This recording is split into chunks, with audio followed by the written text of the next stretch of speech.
fine, it's years. Yeah, it's interesting because they've been talking, as you said, about oxygen being really important to make certain things set. So it used to be you just put a whole big thing down and stuck it and hoped for the best. But I've been reading more and more now about where if you're going to use an oxygen-cured product, you have to leave ways for the oxygen to get in. Yeah. So that if you were going to use it, for example, you might leave a little groove so that the oxygen could get to the center. Is that true for both thin and mastic?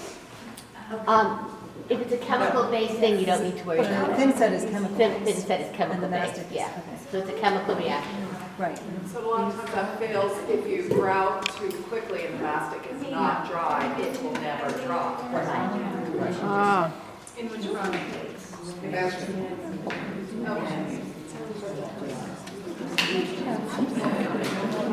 Okay. And these are two types of tints. This is a powder tint, and this is a tinsol that's more of a liquid. And these are the two kinds of tints that I use. I use the powder a lot when I'm mixing grout, and I mix it dry together, and then changes the color of the grout. So since this is a liquid, and the thin set is kind of a liquid, I'm going to use this one because when you put this into the mastic, it gets a little drier, so you don't have as much open time to use your product. So I'm going to try, I'm going to use this and make a little weird color here, just what I had. Let's see. Okay, let's see what happens. What? That's more than I would have thought it would be. You know, like a nice rich color. So it'll be, you can see, it's like a turquoisey, my favorite colors. So now, what's nice about tinting your mastic is that you're not going to grout. Oops. Yeah. All right. So I'm going to take a bit of this and I'm going to just do that on this part. Okay.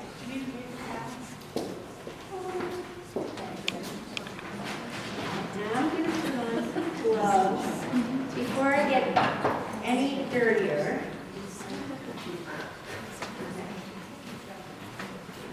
And my sandal. Ask me any questions you won't want to get ready here.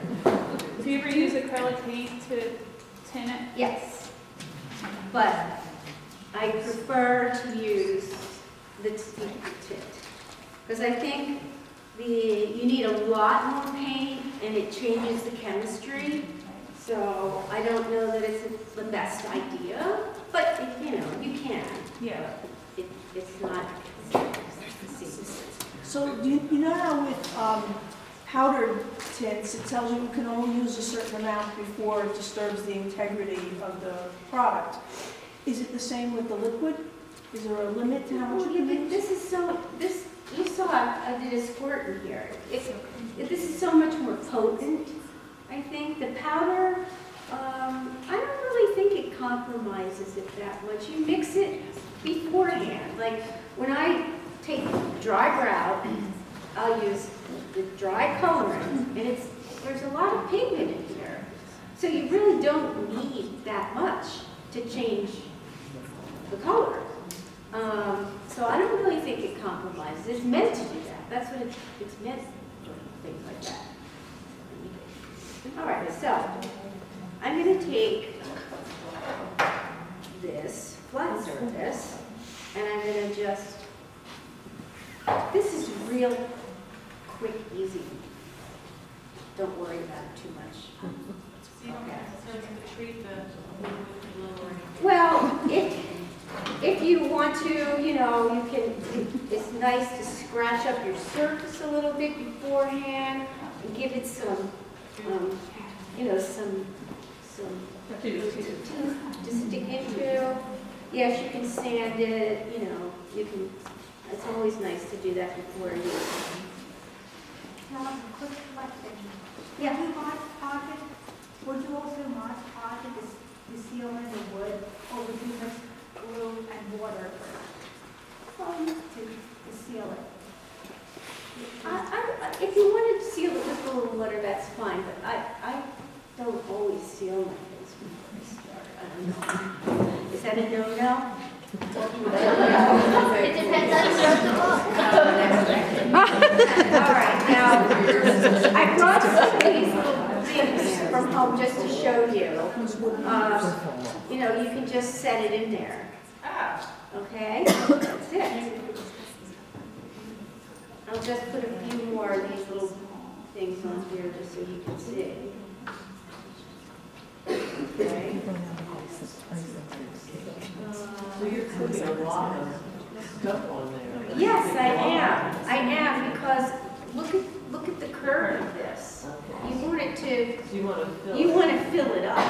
You want to fill up, you know, you kind of need to almost fill it up. And, you know, this is just a very clear example of.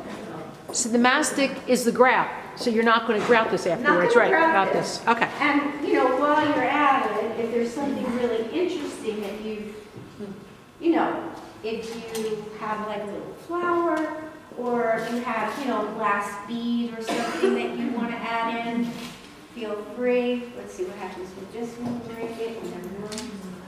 I think I'm doing better. Ah. There we go. What is it, shell? No, it's actually a little, it's a little flower.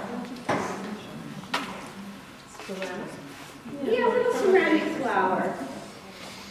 So you give it a nice, good bit of this. I should have mixed more.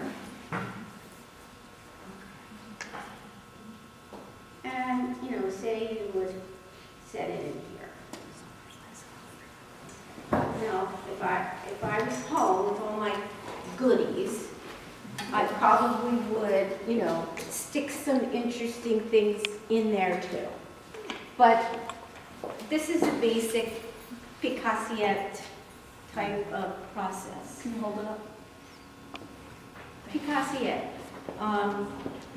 The term comes from pique, broke in China, but it's a French term, and pique or whatever, it's a scavenger, someone who, you know, scavenges and scrounges, and it wasn't a complimentary term, because I think the people that saw the house in Chartres covered with all these things, they thought the man was crazy. So it wasn't a real positive term.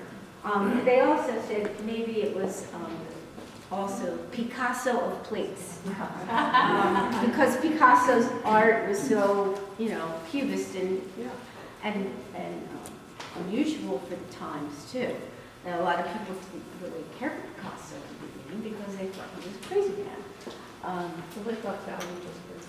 Yes, yes. So anyway, I think you get the general idea of a way to adhere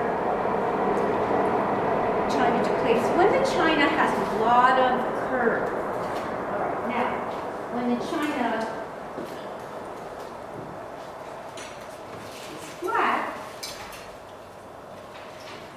oh, another thing. If you want to, that's it? For the whole thing? No, just for your part. Ooh. The people Okay. trying, Oh my people God. trying it. Okay. Has If you more want to mosaic on a curved surface like this, you can take some sandpaper and sand it down as much as you can, and you can do the same sort of thing. I wish I had made more mastic. You're saying sand it down before, oh, you're adhering. I have, yes, sand this down, and you can do the same thing. Now, because it's curved, you're probably going to want to do a little bit at a time, and you're going to want to, you know, put plenty of thin set mastic board or whatever you want to call it on here, and you might have to tape it. You might have to tape it down. How long does it take to dry? I'd say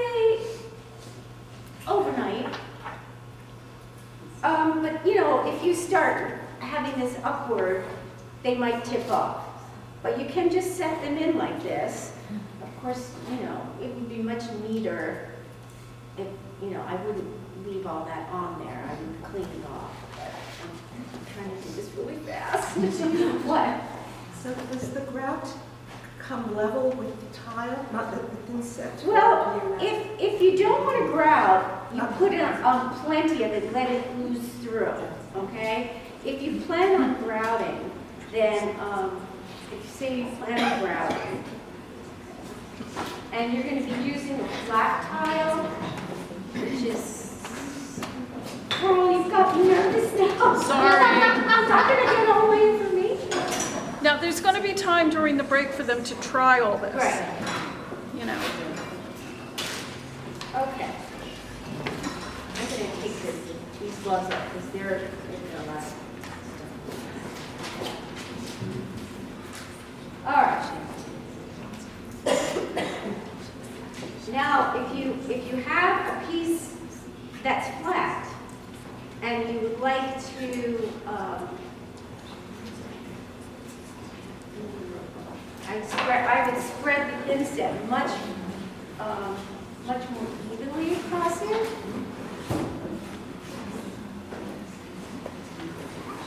Because you don't really need the thickness. And then when you lay your tiles,